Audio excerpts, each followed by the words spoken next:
नमस्कार, आदाब, सत श्री अकाल, hello, good morning to all of you. Almost विद्यालय निकलने का समय हो चुका है और गर्मी है और वो अपने तेवर दिखाने शुरू कर चुकी है। फ़िलहाल चलते हैं एक बार विद्यालय। सब तरफ शादी का माहौल है और बैंड बाजों की आवाज़ है, वो कभी इस कान से सुनाई देती है, कभी इस कान से। तो बसंत ऋतु लगभग समाप्ति की ओर है और सब तरफ एक जो माहौल है वो काफ़ी खुशनुमा है। तो चलते हैं इस खूबसूरत माहौल के बीच में विद्यालय की ओर। तमाम बातों से रूबरू कराऊंगा, बने रहिएगा व्लॉग के अंदर।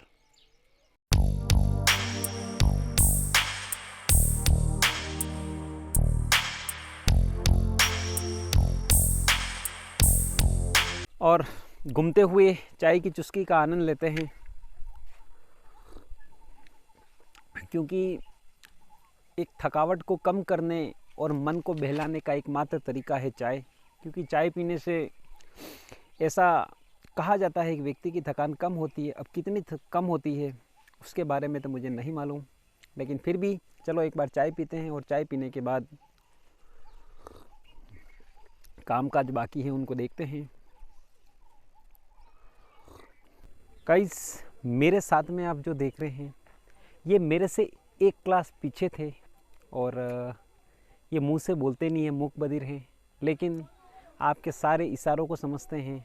और इन्होंने 8वीं तक अपनी पढ़ाई भी की है और पढ़ाई करने के बाद आज ये छोटा मोटा इधर उधर का काम करते हैं, भले मुंह से बोलते नहीं हैं, है ना। और काफ़ी ऑनेस्टली, ईमानदारी से बहुत सारा काम करते हैं, पुरजोर मेहनत करते हैं। और इनकी शादी भी हो गई है, इनकी बीवी है और बच्चे भी हैं, 3। इनके 3 बच्चे हैं ऐसा बता रहे हैं और साथ में एक बीवी है, इसका भरण पोषण भी करते हैं।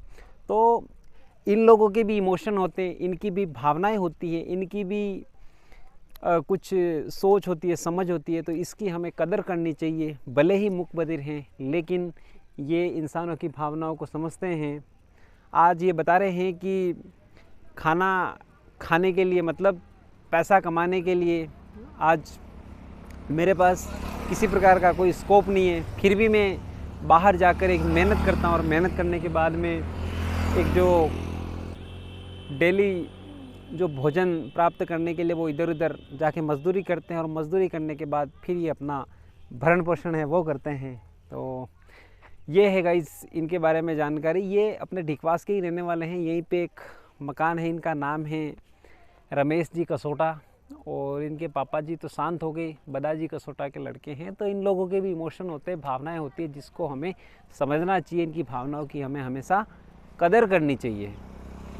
एक बार फिर से मैं आ गया हूँ बस स्टैंड की तरफ, जहाँ पर मेरे खेत हैं।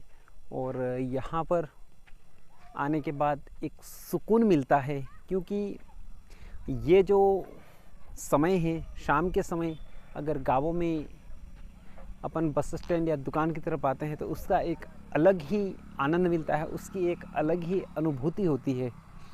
तो वही सोच के मैं भी थोड़ा सा टाइम पास करने के चक्कर में आ गया हूँ बस स्टैंड की तरफ। और आप देख पा रहे हैं ये पानी आज भी उसी गति से बह रहा है।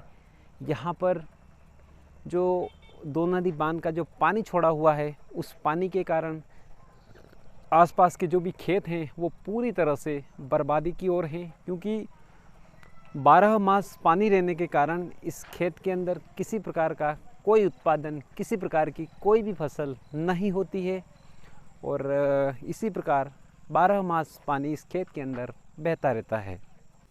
दिन भर का सफ़र तय करने के बाद में, और अब इस वीडियो को ले चलते हैं इसके गंतव्य की ओर।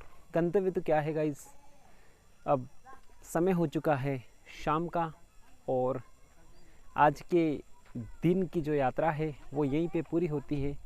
मिलते हैं इसी प्रकार के एक और इंटरेस्टिंग ब्लॉग के साथ में। तब तक के लिए बाय और जय हिंद दोस्तों।